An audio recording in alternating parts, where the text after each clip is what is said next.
琉球Koku Matsuri Daiko Hawaii is honored to participate and perform for you today.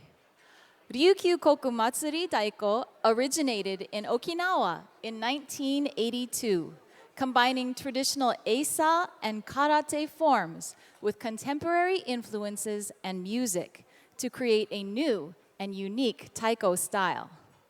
The club has grown tremendously and now includes chapters all around the world. Our own Hawaii chapter was founded in 1996 by Akemi Martin sensei and now includes branches on Oahu, Kauai, and the Big Island.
How awesome was that?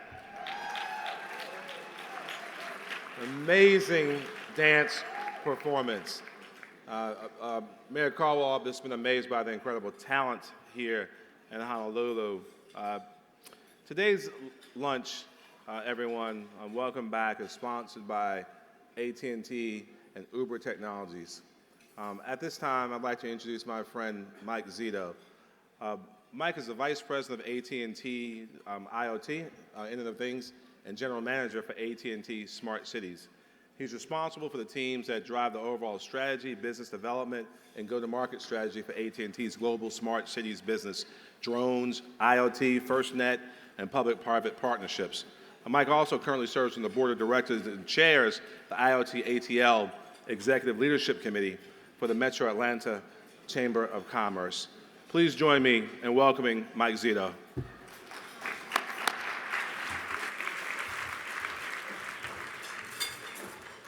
Aloha. Oh, that was great. Thank you. I feel much better now. Good afternoon. Thank you, Mayor Benjamin, for your introduction and your leadership, and thank you, Mayor Caldwell, for hosting this year's annual meeting. You know, I think we'd all agree this conference has been amazing, and the hospitality and rich history that we've experienced during this conference has been impressive, to say the least. I'm certainly looking forward to spending more time here over the holiday week with my wife, and really looking forward to enjoying the island. Mayor Benjamin and Mayor Caldwell, I've been so inspired by listening to your words this weekend that I hope that someday I find a way to serve like you both have. So thank you. And you know, it's great to see everyone again this year. I remember when we first started our Smart Cities business, and here we are 3.5 years later, 4 summers together at this conference, and we keep growing together. I keep learning from you all, so thank you very much. You and your teams are doing incredible work back home, driving forward initiatives that tie back to infrastructure, innovation, and inclusion in the cities that you all lead. You continue to lead the way in infrastructure investment. State and local governments spend more than $250 billion each year on building public infrastructure like schools, roads, and utilities. Cities' contributions make up the vast majority of our GDP, so your initiatives to make more efficient, safe, sustainable, and livable cities have a huge impact, and AT&T has been working with many of you on these initiatives, and we thank you for your trust in us. Under Mayor Benjamin's leadership in the Columbia, South Carolina area, we're working together on an infrastructure project with Badger Meter on the smart deployment of smart water meters powered and secured by AT&T's LTM network, and we will help the city achieve its goals of providing high-quality municipal water services to over 375,000 people with greater efficiency and accuracy. In Las Vegas, we're deploying an IoT platform on their vertical infrastructure, their lighting infrastructure, which will help the city expand Wi-Fi and capture air quality data and data around energy consumption, which will in turn help them reduce energy usage from lighting by up to 80%. And I know everyone here has got to be fired up about 5G. Are you fired up about 5G? All right. I certainly know I am. And AT&T has mobile 5G already live in 19 cities across the country, with 3 more announced this year. We will keep expanding, bringing you the network that will enable the future and improve everything from digital equity to traffic safety and self-driving cars to virtual reality and healthcare. And in San Jose, we started building towards that 5G future with a public-private partnership. And I want to thank Mayor Liccardo and his team for their vision and collaboration on this initiative. Your team is amazing, and thank you, Mayor Liccardo. This partnership is bringing 5G to San Jose along with innovative technology that will help the city save energy and detect earthquakes. Also, as part of our partnership with the city, we're helping to provide access and digital literacy to youth and senior citizens to help close the digital divide. And we're also working to close the digital divide through the MasterCard City Possible program, and we're working together to find creative and effective ways to offer broadband internet to underserved areas. As technology transforms cities around the world, our goal is to make sure it's accessible and designed for everyone. You may not be aware of this because I wasn't, but 1 billion people across the planet are estimated to have a disability. And in AT&T's continuing effort to stand for equality, in May, we launched a tool called the Inclusive Innovation Playbook, designed to help cities bring inclusion to their smart cities efforts.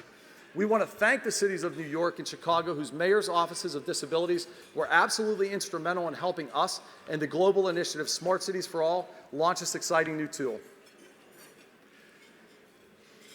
The idea of inclusion was key to JFK's message when he came here to Hawaii to speak to the mayors in 1963.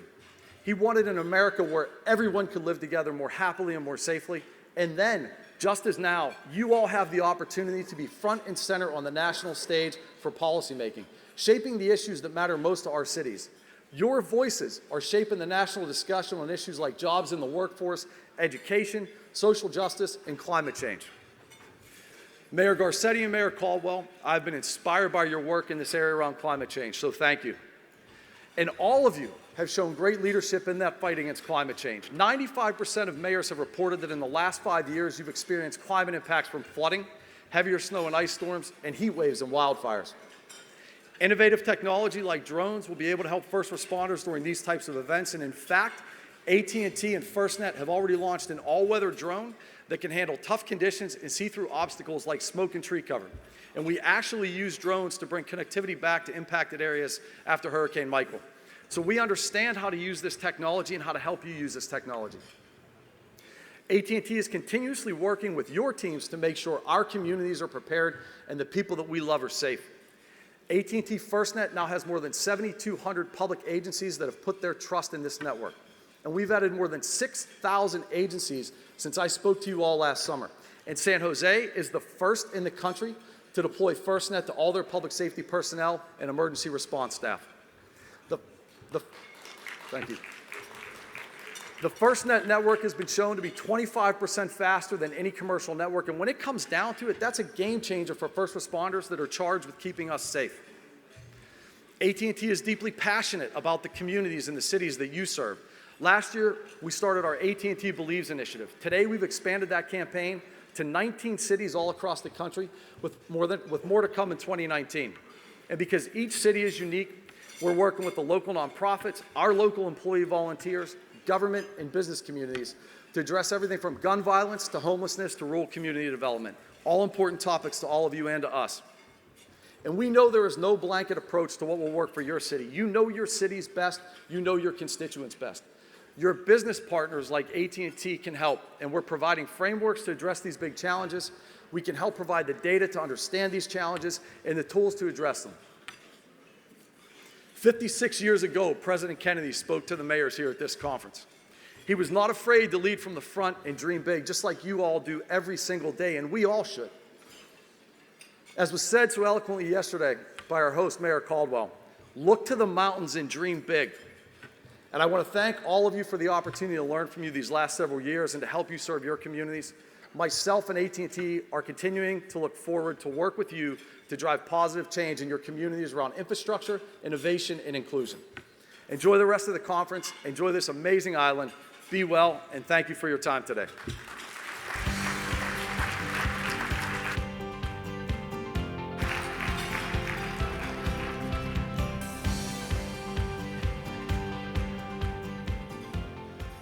Thank you so much, Mike. Now I'd like to introduce Ramona Prieto, the Manager of California Public Affairs and Policy for Uber. Ramona's played an integral role in helping lead and shape Uber's public affairs and policy work all across California.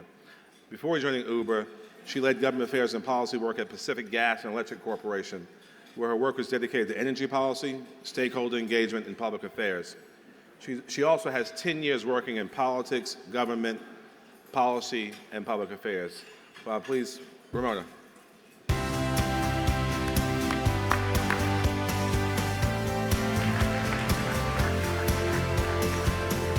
Thank you. One, thank you to Mayor Benjamin and the U.S. Conference of Mayors for putting on such an outstanding event that we all get to be recipients of participating in and leading in. On Pride weekend especially, I would be remiss to not applaud the U.S. Conference of Mayors and their leadership in forming their first LGBTQ alliance. So I want to join all of you in celebrating that and the creation of that. And recognizing the importance of inclusivity and what it means, I have a short clip or video to share about Uber in terms of scale and inclusivity.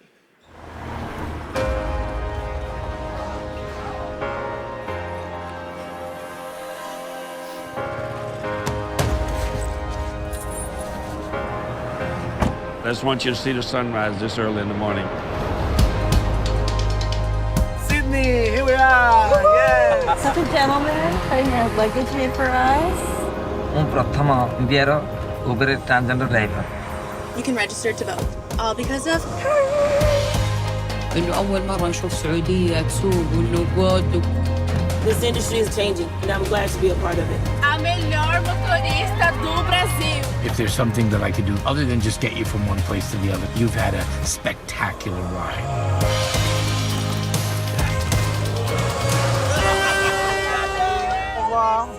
لا والله أنا حابة إنه يكون لي بصمة في تاريخ بداية القيادة.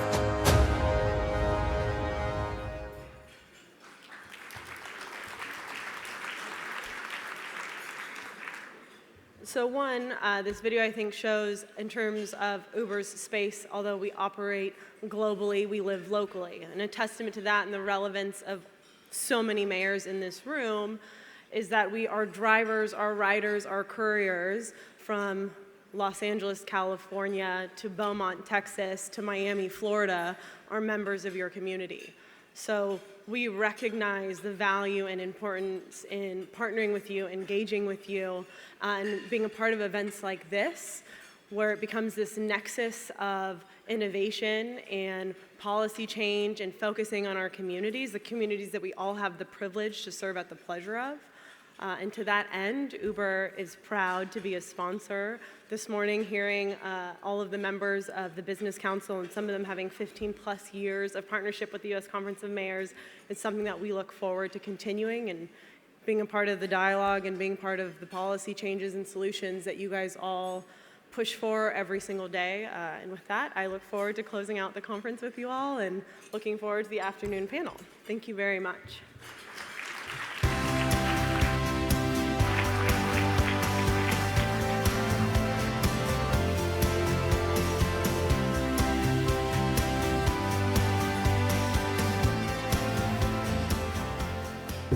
Thank you, Ramona. Madeline Rogero has served the city of Knoxville for 2 terms. She is the first woman mayor in the city's history, and just about a year ago, she appointed the city's first woman police chief. Mayor Rogero serves on the advisory board of the U.S. Conference of Mayors. Among her many accomplishments, she's been at the forefront of U.S. mayors on climate protection, making her city an example for reducing carbon and leading the way on how to make a city more resilient. As mayor, she's put forth environmental and economic policies that have transformed Knoxville. In 2013, she was selected as one of 26 government leaders to advise President Barack Obama on climate preparedness and resilience building efforts. Knoxville was then selected as first place medium city grant for our 2018 Childhood Obesity Prevention Awards. I just want to take a moment to thank Madeline for her incredible service to the city of Knoxville and also to the United States Conference of Mayors.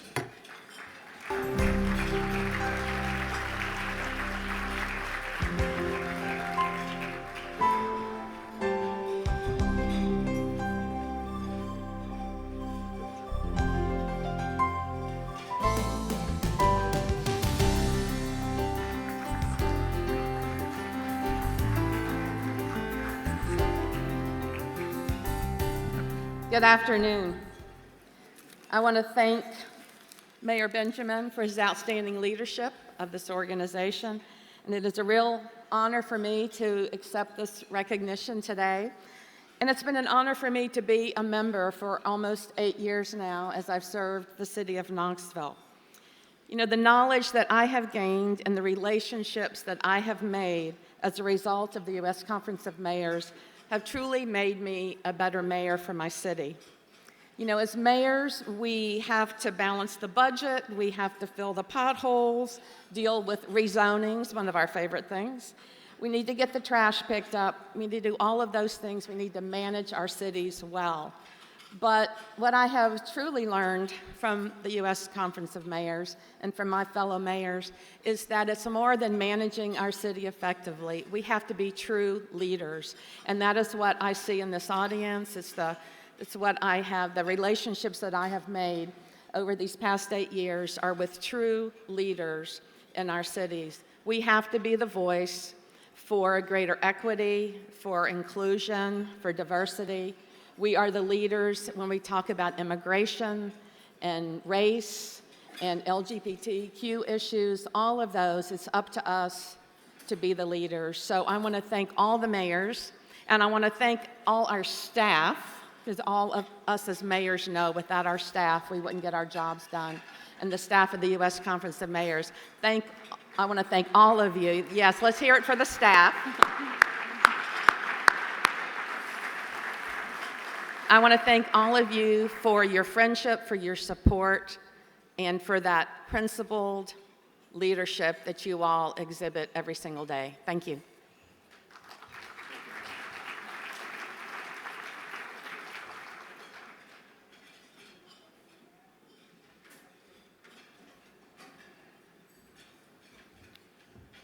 I want to thank the mayor for her incredible leadership. Having heard from a first place winner, it's a perfect place to announce the opening of the application process for the 2019 Childhood Obesity Prevention Awards.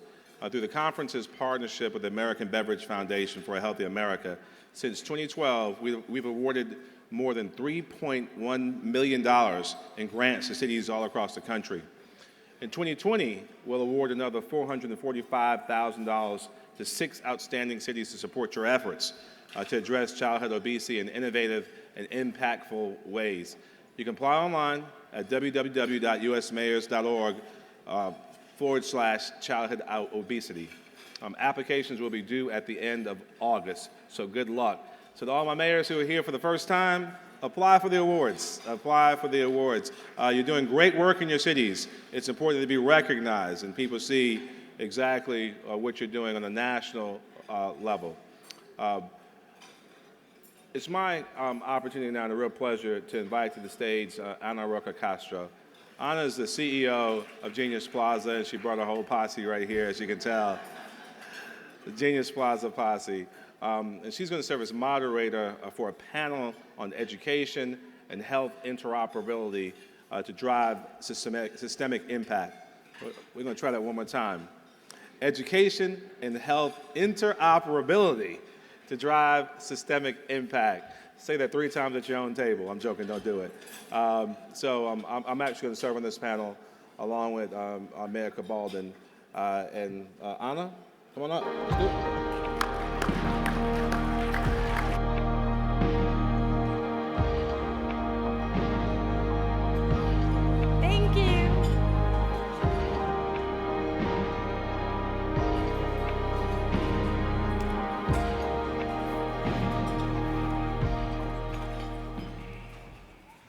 Thank you. Thank you so much for having me here. So let me see, I have the clicker here. So you all know who our dear Mayor Benjamin is, and I'm here with Mayor Cabaldon, who is the mayor of West Sacramento, but also the chair of the U.S. Conference of Mayors Jobs, Education, and Workforce Committee. So let's give him a big round. Big welcome. And then we were supposed to have Mayor Jorge Lorza, but unfortunately he had to leave due to a family emergency, okay? So I'm Ana Roca Castro, and CEO of Genius Plaza, but I would really regret it if I didn't say that I am an immigrant. And on behalf of all the immigrants, thank you. I would like to thank all of the mayors because you guys are fighting for us. And not only I am serving more than 15 million students, but also creating hundreds of jobs. So on behalf of all the immigrants, thank you so much.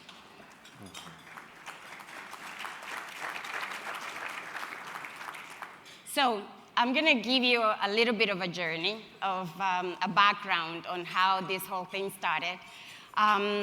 Back in 6 years ago, we started Genius Plaza, and with pre-K, we went to work with kindergarten through 12th grade students. And then right after that, we realized that our kids were not coming ready to kindergarten. So we started working with preschoolers. And very soon we realized that our babies were not coming ready to kindergarten, to preschool. So we started going into the trust agents for our community, and those are the doctors, the pediatricians. So we found a problem, and the problem was that these two worlds are working in silos. So at that point, we started working with Genius Village. And Genius Village is trying to connect health and education in over 80 languages using what the millennial caregivers use, phones. And the languages include Mayan languages, the indigenous languages, native African languages, and so on. So very simple for caregivers of babies to work on the word count, serve and return, and so on. And then provide the caregivers with immunization records that we connect to the state central immunization records. And the caregiver is the one that then sends it to whoever needs it, the daycare, the hospital, the clinic, the school, whoever needs it. We all know about ACEs, the adverse childhood experiences, but very few clinics and hospitals tend to track it. So same thing, the caregiver is supposed to do it, so why not give it to them in their language? And at that point, give them the access to grades as well. So it's really bringing the school district, the clinics, the Head Starts, the early childhood to bring them together in one app for the caregivers, to really empower the caregivers with the access they need for the education and health of their kids. And with that, we said, okay, where do we go? We need to go to the leaders, and these leaders had to be the mayors. So we had to, in order to bring these worlds together, we had to come to the mayors. Last year, I came to the US Conference of Mayors, the leadership conference, to look for 3 cities, and we found 17 cities that volunteered. We selected 5 cities for very specific reasons. Very specific for the work that they've already been doing on interoperability and interagency collaboration. So that's why I'm here with these 2 amazing leaders. And I'd like to begin with you. So I know the program that you'll probably talk about, but what has been the program where you've brought that interagency collaboration that made you the proudest? Yeah, so actually, first let me say, since the mayor of Honolulu is here and so many Hawaiians, and your comment about immigration, my family came to the United States from the Philippines through Hawaii. And I know for a lot of folks in the rest of the country may not know the role that Hawaii has played as the Ellis Island of the Pacific for so many immigrants from Asia and the islands into the U.S. So thank you for having us. I think the work that we've been doing, this is a project called the West Sacramento Home Run. And I should say, we started it reluctantly, because for most of us as mayors, you know, I have my hands full with policing issues and firefighting issues and potholes and parks and all of the normal things of my job. So when somebody first said, well, what are you doing about education or health or social service? I said, oh, I really care as a human being, but I have my regular day job to do in City Hall. But what we quickly realized was that this health, all the other things that we cared about in the city depended on a strong workforce and a sense of opportunity. And also, very simply, people would not move to my city, or they would move out of the city when their kids would turn 5, or leave the city when their kids were ready to go to high school, saying, I love this, I love everything about the community mayor, but the schools are better somewhere else, and I need opportunity for my child. So if we were gonna have a healthy community where you could spend your whole life, including the time when you had kids, we needed to tackle this. So the West Sacramento Home Run was saying, look, we need to look at the whole continuum. We can't be a city that just tries one initiative that the mayor announces and tries to solve the whole thing with one project, but a continuum from birth all the way to success. So the home run is, it's 3 bases. The first base is universal preschool and $100 to $150 college savings account for every single preschooler who enters kindergarten in the city.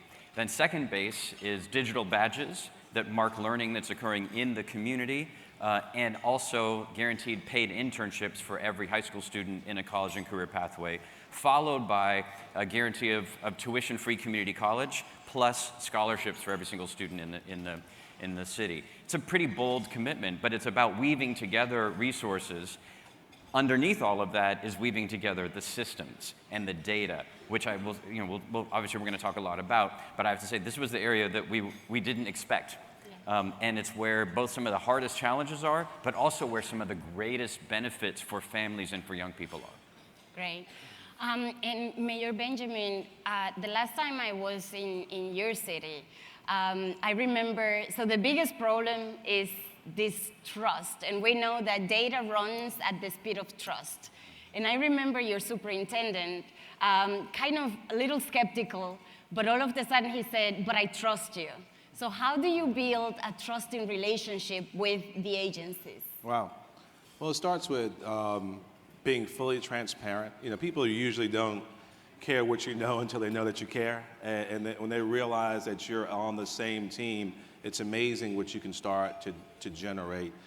So the last meeting, we pulled together our superintendent of schools, our executive vice president from our hospital system, the largest private employer in the state of South Carolina, and also the executive director of our First Steps, our early childhood education program for the entire state, and got them in the room. Some actually had not interfaced with each other before, others knew each other well. And once Anna had a chance to roll out just the incredible depth of the work that she's been doing, I think quickly we had relationships.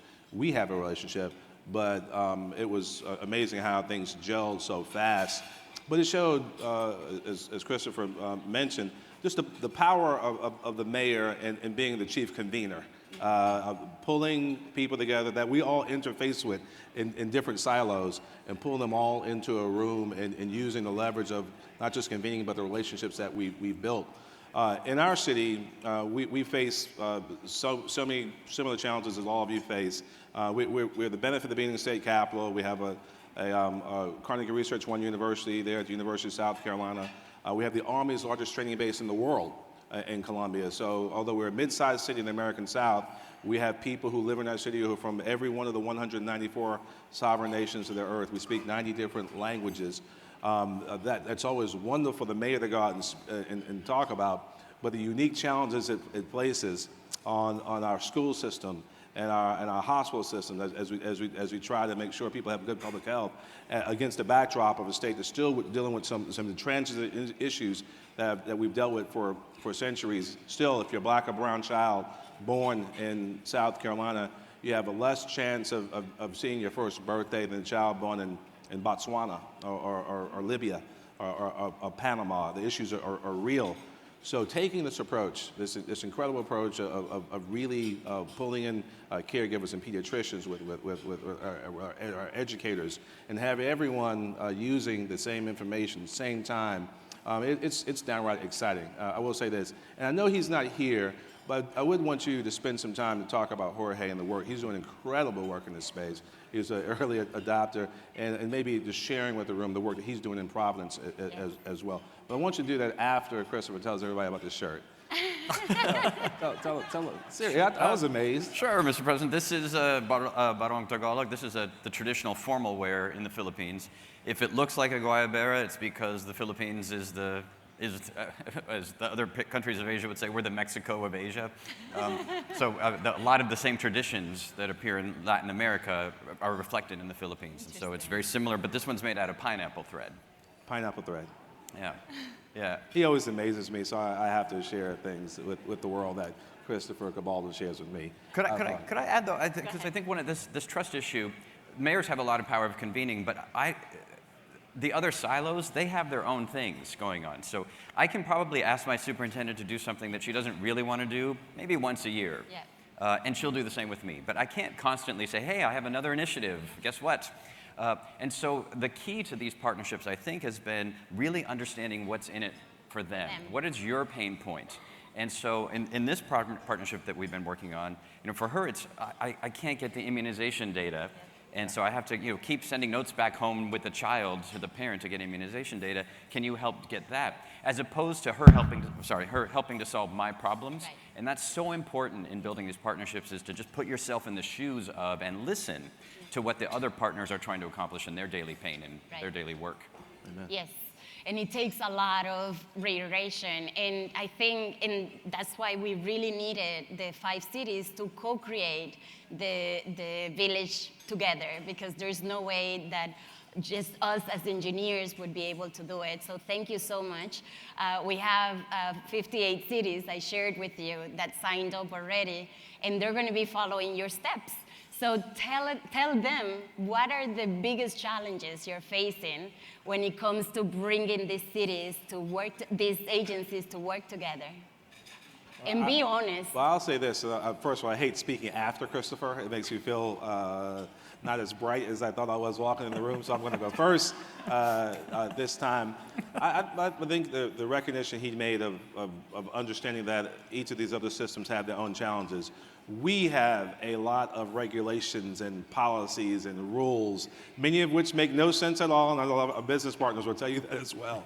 Working in our cities, we pale in comparison to those of our school system and their issues around student privacy and security. They pale in comparison to our healthcare providers and the issues around HIPAA and the like. So almost on every third comment Anna made in the presentation to the group we gathered, the superintendent, he had an issue. It was like, well, this is a challenge, but I like you and I trust you, so we're going to work through it. And then he said, well, make sure you know about this, but I like this. So just these incredible regulatory challenges, and then just making sure that everyone understands we're trying to solve these issues together and figure out how to get to yes, how to get to yes. But that was we think we have problems in education and healthcare. There's real barriers that sometimes stifle creativity. Yeah, it's so true because and they don't have mayors. Right, so we're used to be able to say, here's where we're headed, here's the vision, and we're going to make it happen.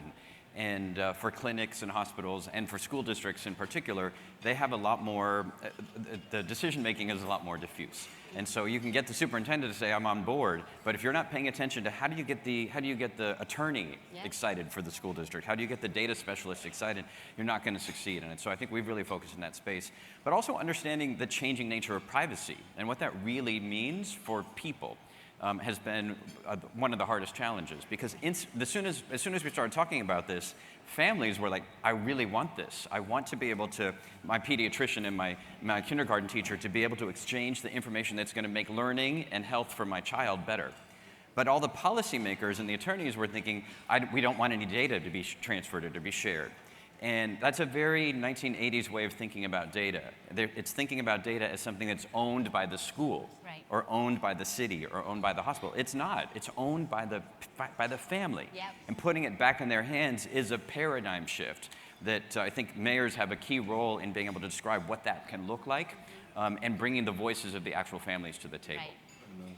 And I think that's been the key factor. And speaking of the caregivers, I think families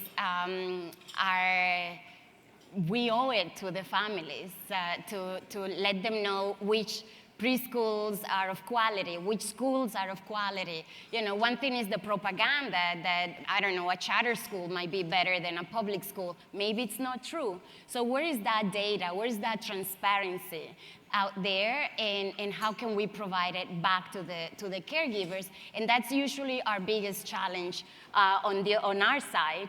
It's that transparency. What are you going to do with that data? When you find out that my school is underperforming, what are you going to do? How are you going to attack me? So how are you, I know you guys have an amazing quality system. So how do you deal with the at-risk preschools or schools or clinics in this case? Mm-hmm. Well, that issue came up in our meeting as well. Yes. You remember, obviously, that while we may not, as we talk about smart cities and smart communities, while we're not all using, I think, all the data we could possibly use to change lives the way that we could, some of the data we do capture it's clear, it's concise. We understand the challenges that it's illustrating that speak not necessarily to a school or a school's performance, but to the greater society. We have a disproportionate number of children who come to school not ready to learn. We don't have underperforming schools. And it's our job to make sure that all these other factors that feed into our children being ready, school ready, that we address those issues. So that was a perception issue. School districts, a lot of urban school districts, just tired of being typecasted. How will this information be used in a way that affects our ability to continue to attract talented children? It is probably, I think, still the million-dollar question for every city. But cities are seeing incredible growth all across America right now. If, in fact, we address the issue of student performance by dealing with all these other factors that surround what makes a healthy child, I'm not sure what we'll do then, because families and others that leave when they reach this decision point will start flooding back into urban areas to get away from transportation issues and congestion issues and everything else. So, I mean, I just think, it starts with a recognition with good, thoughtful policymakers in these different universes, understanding that we're trying to solve a common challenge that we share. And by, I think, continue to be transparent, continue to focus on changing these babies' lives, I think you build that trust that those issues become less of an issue. Yeah, I totally agree, and because the accountability data it's about the community, it's about the systems, it's not about the single school or the clinic. And when we use our preschool quality index, it's not to attack the preschools that are not high quality, because we almost never have a preschool that's in it for the wrong reasons. Yeah. They want to be doing a better job. So it's about providing the supports, shining a light on the problem, and diagnosing them, and then doing things like this partnership to be able to say, okay, what if a preschool teacher has access to direct communication with the pediatrician, saying, hey, I just saw Anna, and I'm not sure there might be a vision problem happening. I'm not ready to write up a whole report about it yet because I don't have enough information. But if you could look out for this as well with the permission of the parent, then in the school itself, in the preschool, and in the clinic, the service is getting more customized, more personalized, and better. And so you're using the data to make everyone do their job more effectively on behalf of the child. Great. Amen. So my last question to you, it takes a village, and funding is obviously needed. So we managed to get Medicaid to pay for these 5 cities. How do you think we can help cities attract more funding, federal funding? Well, I think proof of concept helps. I mean, we lobby. Our next speaker is coming us straight from Washington, D.C., from the White House. Perfect. Perfect timing. So perfect timing. But it helped in our initial conversation to tell our partners that Medicaid was paying for these. And I think we show proof of concept. I think we'll not only see federal support and state and local support, but a good bit of philanthropic support, willing to support these efforts as well. Yeah, we're already seeing interest in California at the state level in making investments in this space. But also, I mean, at the city level, I mentioned all the things that we're doing in terms of free college and college savings accounts. College savings account for every single kindergartner is costing me less than $100,000 a year. And yet, it increases the likelihood of going to college by 7 times for low and middle income family children. It's a huge benefit for almost no money because it's mostly about the psychology. Yeah. It's mostly about saying the whole community is here with you. You are going to college. It's possible. It's real. And so I think making even small target investments with the resources that we do have through CDBG and other programs and our own revenues can make a huge difference in unlocking all these other resources that can bring to bear on the opportunities that our children have. Great, so thank you so much. If you want more information, just send us an email to mayors@geniusplaza.com. A big round of applause for our mayors. Appreciate you.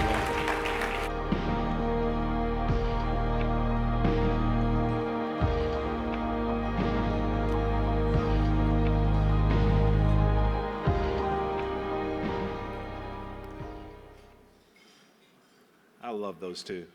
Just both amazing talents doing great things. Our next speaker comes to us from the White House. William Crozier is a special assistant to the President and Deputy Director of the Office of Intergovernmental Affairs. He's our primary liaison with the Trump administration, and has been working with us on opportunity zone implementation and other priorities. I really want to say, personally, I really want to thank Wim for being here. Every time I've reached out to the White House for support or issues that we're working on, advancing the interests of American cities over the past year, we've had a ready ear, a quick response, and full access. So please welcome Wim Crozier.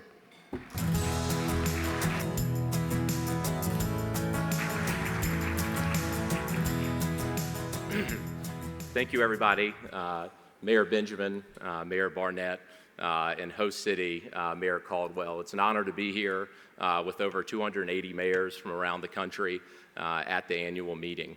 I was joking with Mayor Kawakami from Kauai. He was in our office about a month ago.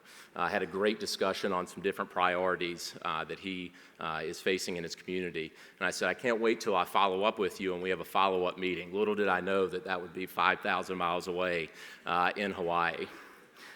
As you know, this administration and this president has made a commitment to engaging with state and local elected officials. Something that we're very proud of as an administration. Over the past year and a half, we've welcomed over 4,000 municipal, county, and other invited guest officials to the White House for discussions on shared priorities with senior administration officials.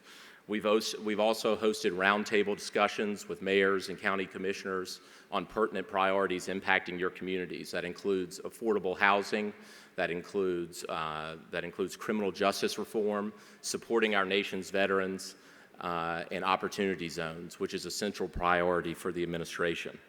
We've also hosted one-on-one meetings with mayors across the country. Just recently, Mayor Benjamin was in the White House meeting with Ivanka Trump on infrastructure and workforce development. As you know, since the beginning of this administration, the administration's tax and deregulatory agenda has created 5.4 million jobs since January 2017, and we're at record low unemployment rate of 3.6%. But with a good economy also comes new challenges, and that's why the president signed the executive order on the National Council for the National Council on the American Worker. Mayor Vi Lyles is a member of the American Policy Workforce Advisory Board and just hosted Ivanka Trump in Charlotte with industry leaders to talk about challenges facing workforce today.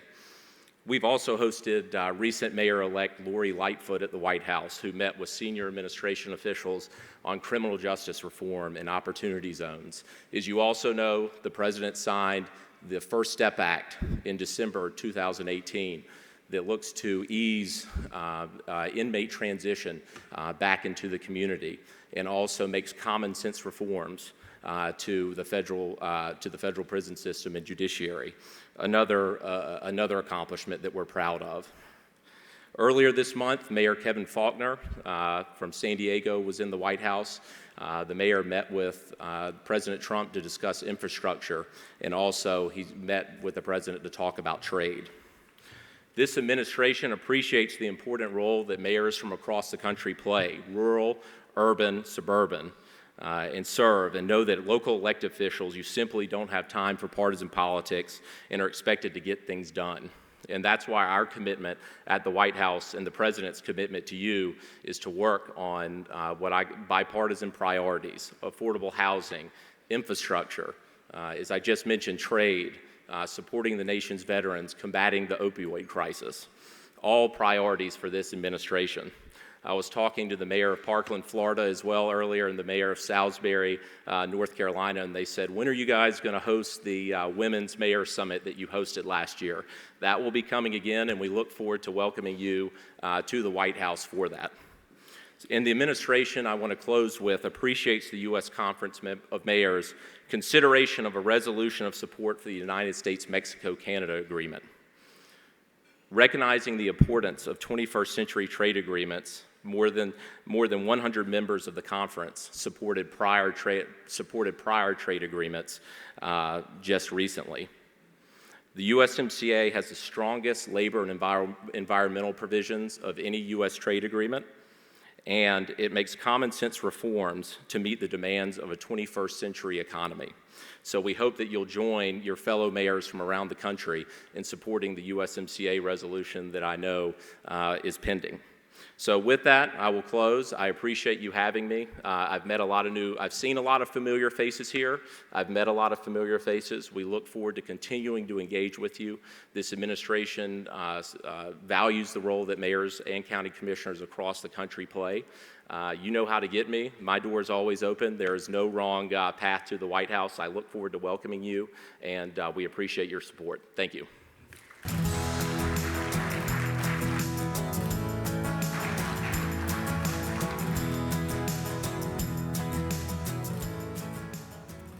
William, thank you so much for being here.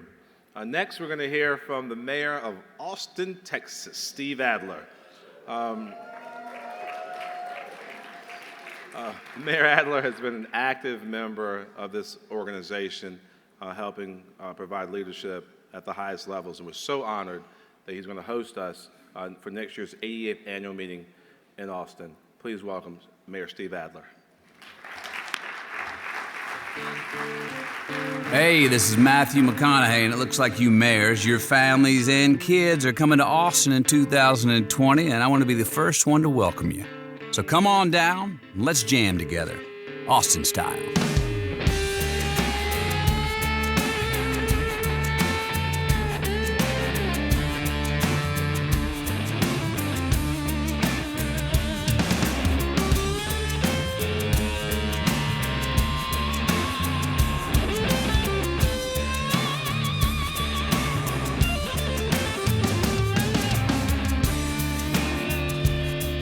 Yeah, Austin's different. We got our own beat, and that's what keeps us young, vibrant, thriving, and yes, a bit weird. You see, every city and every town is different. We all have our own beat. And every year at the U.S. Conference of Mayors, mayors from cities and towns across this great land come together to celebrate and learn from those differences. And while the political culture of America sometimes seems to be tearing our country and values apart, at the U.S. Conference of Mayors, mayors from every political walk of life bring their passion, their energy, and new ideas together with the deep belief that purpose, not just politics, should be the driving force for good in America. So, bring your families, bring your kids, bring all of them to the next U.S. Conference of Mayors annual family reunion, because this time it's right here in Austin, Texas. We're going to live it up, we're going to light it up, and we're going to learn it up. Let's show this country what we can do when we jam together.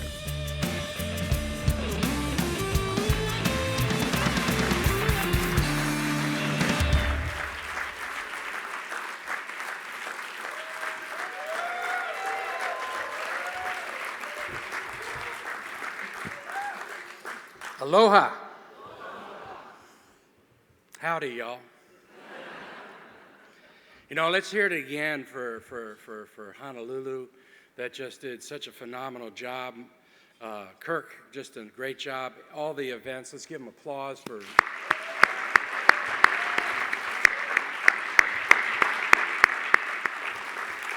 You have made us feel welcome. You have given our families lots to do while we're here. You've created a feeling, a culture, an atmosphere that's made the program work so well. It still has a lot more to go, and you guys did great. Austin, Texas, we have no beach. We have no ocean. We have no battleship, which kind of sounds like a title to a country western song. But we do have a group here that's taken notes as best we can to learn what we can do. And there's a team here for the 4 days that's been doing it. I want the Austin folks to stand up just so you can say hi to them.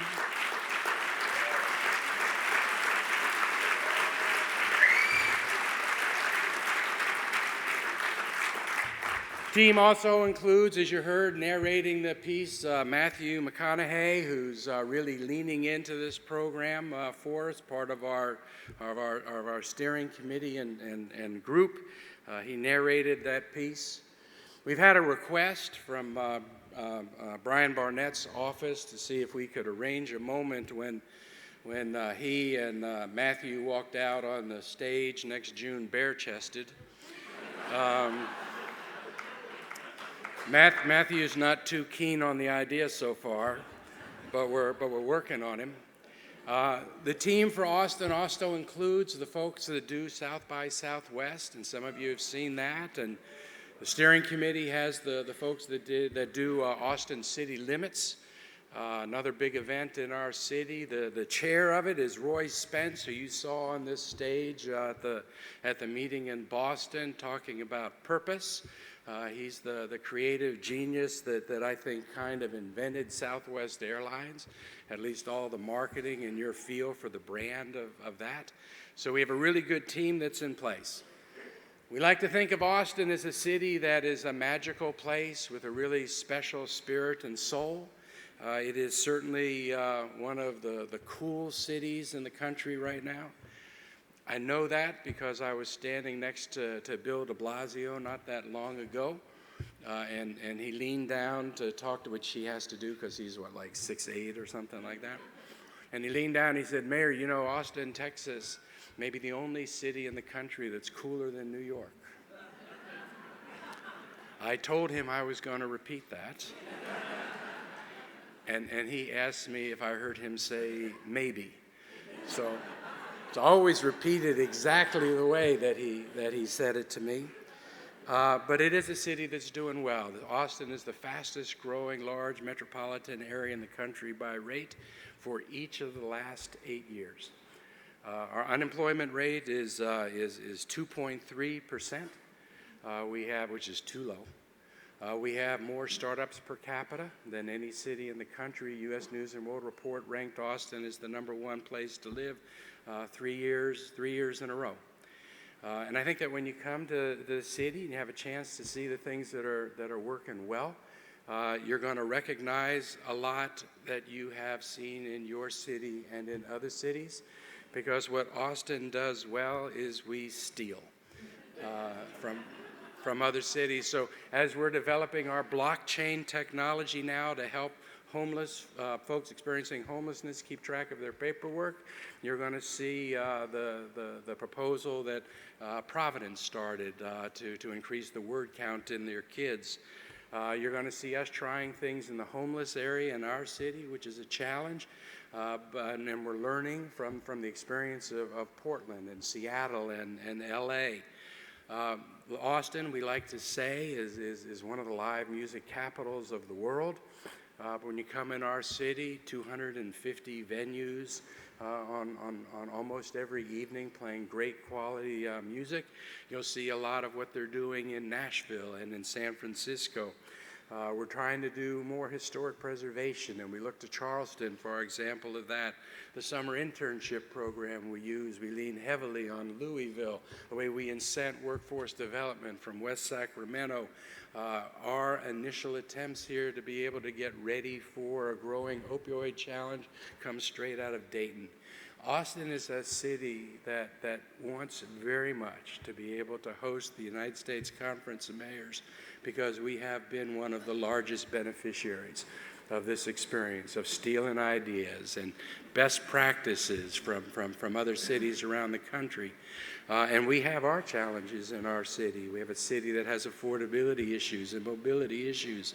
But we know that we're going to learn from our peers, and it's going to be a continued experience. 2 anecdotes I would tell you about Austin, just to give you a feel, I think, for who we are. We're having a lot of young innovators come to Austin right now from all over the country, a lot coming from Silicon Valley. And after they've been in Austin for a year or so, I like to ask them, well, how do you like the city? And most of them like it a lot. And I ask them, why? And usually in the top 3 answers, I'll get something like, when they first came to Austin, they were greeted by folks who opened up their Rolodexes and gave them names or suggestions of people they should call. And they say that they were suspicious of that happening, because where they came from, if somebody did that, that might be the last phone number that you'd want to call. But eventually they did make those phone calls, even in mightily competitive situations, and found them to be dead on and helpful. And now that they've lived in Austin for a year, they find themselves opening up their Rolodex to help the folks that are coming to Austin behind them. It's cultural in our city, and I can't wait for you to get a chance to feel that. The second thing, just to give you a feel for who we are, you know, they say in Austin, and you can get it on a coffee mug or a t-shirt, keep Austin weird. I want you to experience that. And a lot of people will describe that differently as to what that means, but I'll tell you what it means to me. Austin has a higher tolerance for risk than most cities do and most countries do. You know, in a lot of places, if you try something and you fail, you get punished for it. You might not get a second chance to try. But in Austin, Texas, it's the other way around. In Austin, Texas, the people that succeed the first time out are kind of suspect. Well, you can never tell if they were good or if they were lucky. But the people that try something and it doesn't work, and they have to iterate and try again, and learn and iterate and try again, and then succeed, really do become the civic folk heroes in our city. So it's a city where people are encouraged to take risks. That's how innovation starts. It's a city of early adopters. It's the city where Twitter was effectively launched in the country. A lot of new technologies, a lot of new ideas, and you might very well be in our city and see somebody on a thong with blue hair come riding by, because that's just kind of the city who we are. I want you to meet the people and feel the culture in Austin, Texas. The live music is great. The barbecue is plentiful. We have the best breakfast tacos in the world. Don't believe San Antonio, they lie.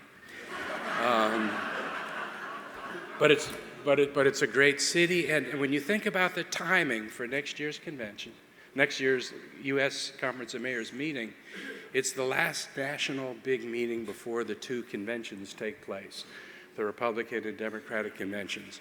And I would anticipate that we have an opportunity to hear from some of our national leadership, as has always been really the custom in the past at the U.S. Conference of Mayors meeting just before the convention. You know, and I think about what our convention might be, our conference meeting might be like if we end up having a brokered convention for the Democratic Party. It could be a pretty exciting time. But regardless, it's going to be a great convention. We're real excited to have everybody with us. It's going to be an innovative, creative, entrepreneurial convention. And in classic Austin style, it's going to be pretty laid back. We're looking forward to welcoming you all home next year, and I hope that you join us. Thank you.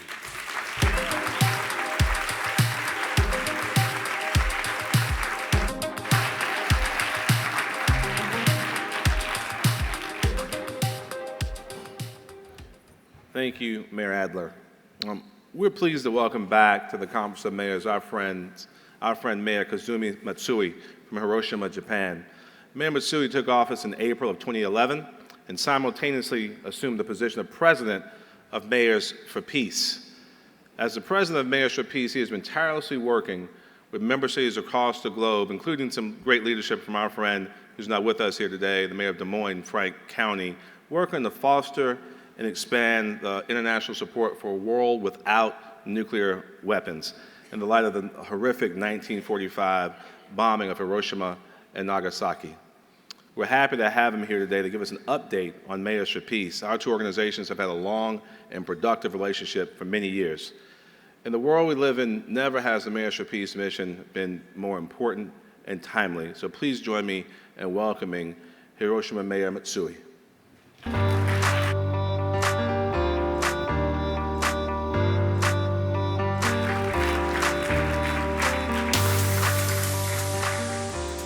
Thank you very much for your introduction, Mayor Benjamin. As introduced, I'm Matsui Kazumi, Mayor of Hiroshima. First, I would like to express my heartfelt gratitude to the United States Conference of Mayors for Peace for its ongoing,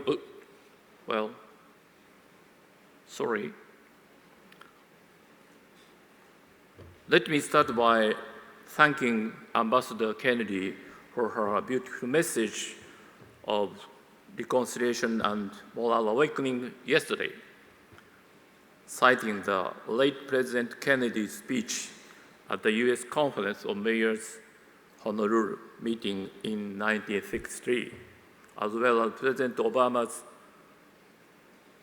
2016 speech in Hiroshima.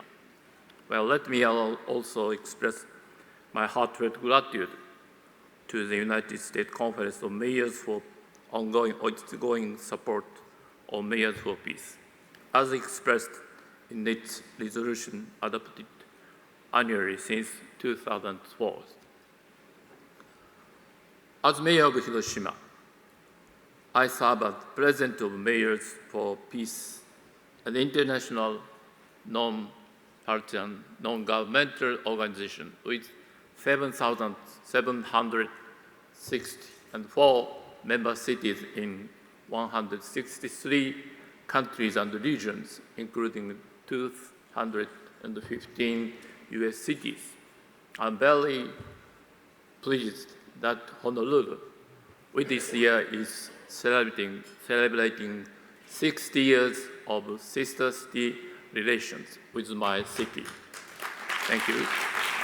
Has been a member since 1983. Mayors for Peace members are united in working to appreciate two key objectives: realization of a world without nuclear weapons and realization of safe and resilient cities, which we believe will lead us to our ultimate goal, lasting world peace. By joining together across national boundaries, we mayors are working nature and environment that encourages the policy makers of the world to demonstrate decisive leadership in reaching our goals. Let me tell you a little about my city and its citizens. Almost 74 years ago, on August 6, 1945, a single atomic bomb reduced the cities to ruins and stole the precious lives of 140,000 citizens by the end of that year. Even today, 74 years after the bombing, those who barely managed to survive are tormented by the long-term effects of radiation and constant anxiety about their health and the health of their children and grandchildren. Despite having experienced such unbearable devastation and sorrow, the atomic bomb survivors, known as Hibakusha, whose average age is over 82, continue to passionately appeal for a world without nuclear weapons, based on their conviction that no one shall ever again suffer as we heard. Thank you. I understand that all of you gathered here today are committed to addressing numerous serious challenges, including climate change, migration, poverty, gun violence, and terrorism, based on the common sense of responsibility to ensure the safety and peaceful lives of your citizens. As mayors with such a critical mission, how do you feel about the message of the Hibakusha? Looking at recent development surrounding nuclear weapons on the grassroots level, we have seen awareness of the inhumanity of nuclear weapons steadily increasing, which has added a growing call for nuclear abolition that led to the adoption in 2017 of the Treaty on the Prohibition of Nuclear Weapons at the United Nations. Yet, on the international level, we see a number of disquieting trends, including the announced intention by the US and Russia to terminate the INF Treaty and the uncertain future of the North Korea nuclear negotiation and the Iran nuclear deal. With that goal, global security environment more precarious than ever, the bulletin of the atomic scientists has set the hands of doomsday clock at 2 minutes to midnight, and the director of the United Nations Institute for Disarmament Research has declared that the risk of nuclear weapons being used against it at its highest since World War II. Thus, on the grassroots level, global trends are moving toward the realization of the Hibakusha's wishes. But on the international level, I fear that the world is not making any progress and is even regressing.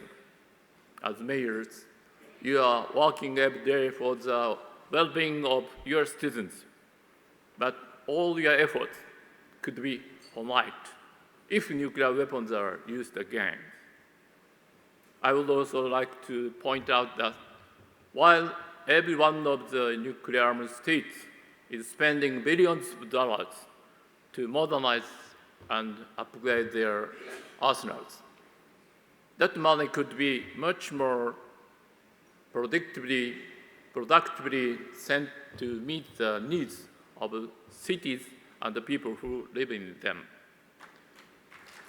My fellow mayors, I'm here today to share my sincere wish for all of you to walk with us on the path toward a world without nuclear weapons. In the United States, we are very pleased to have Des Moines, a vice president city, leading the effort of Mayors for Peace U.S. chapter to raise public awareness about the growing danger of nuclear war and the need to actively work for a peaceful world. We sincerely hope that efforts like this by your or U.S. members will continue to building momentum for the movement to realize such a world. With the aim of reaching 10,000 member cities by 2020, we at Mayors for Peace sincerely hope that the U.S. chapter of Mayors for Peace will grow to be larger and more active, and that we will continue to deepen our collaboration with the United States Conference of Mayors. Thank you for your kind attention.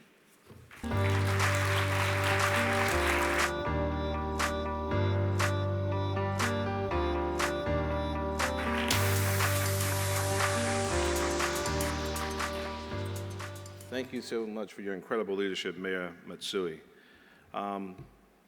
It's time now to play ball, but it looks like it's time for the 7-inning stretch. Take me out to the ball game. Take me out to the crowd. Buy me some peanuts and Cracker Jacks. I don't care if I ever get back, 'cause it's root for the Cubs. It's a shame, for it's 1, 2, 3 strikes, you're out at the old ball game. That was good. Play ball. John Giles and Marty Walsh. How about that? That singing duo. That was from the Cubs and Red Sox Cactus League spring training game at Sloan Field in Mesa, Arizona. So very pleased to have with us today Tony Reagan's the Executive Vice President of Baseball and Softball Development for Major League Baseball. Tony's joined by former Major League Baseball players, pitcher Sid Fernandez and outfielder Shane Victorino. We also have with us members of last year's Little League World Series champions, the Hawaiian Little League. Let's give them a round of applause.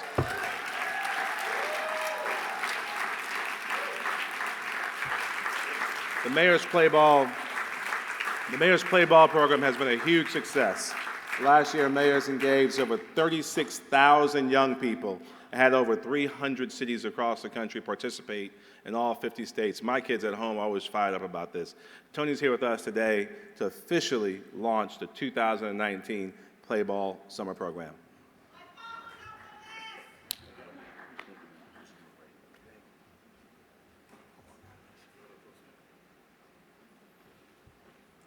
Aloha. We are excited to be in Honolulu. Our sport has made history over the last weekend where, in our attempt to grow the game internationally, for the first time ever, 2 major league clubs had a regular season game in London. We are even more excited to continue our work here domestically in the United States with the partnership with the conference and the hard work that you all have done as a part of the Play Ball initiative.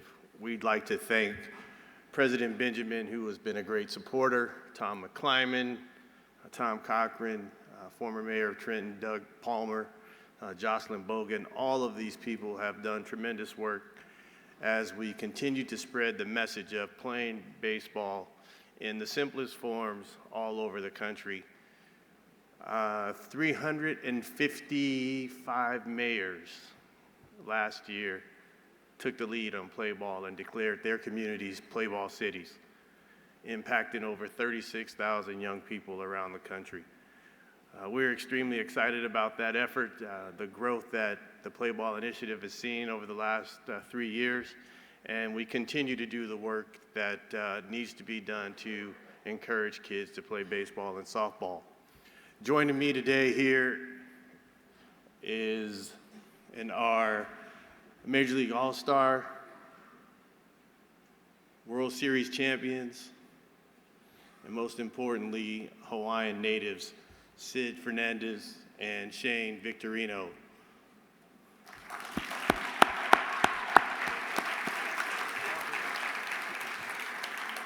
Both Shane and Sid will, immediately following the luncheon, will be outside at the Play Ball kiosk signing autographs and taking photos if you choose to do so. And we also have some very special guests, the Honolulu Little League, some members of the World Series champions, 2018, and current members of the Little League, the Honolulu League program, both baseball and softball. So let's give them a hand.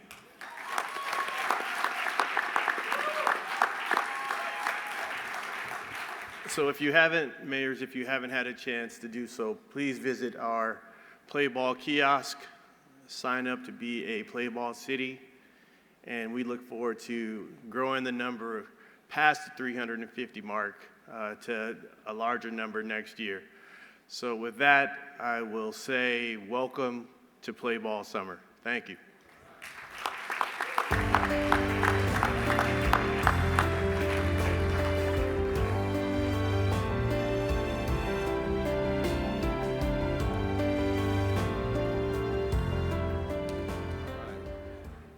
Another round of applause for Major League Baseball and for these young champions. I want you to encourage everyone to please stop by the Play Ball table in the exhibit area and make sure you're signed up to be a Play Ball City Mayors. Believe me, this is one of the best and most enjoyable things you'll ever do as mayor. And pick up your special Mayor's Play Ball cap. Both Sid Fernandez and Shane Victorino will be available at the Play Ball booth for lunch, after lunch for pictures and autographs up until about 3 p.m. So thank you all so much. With that, we're adjourned. All right.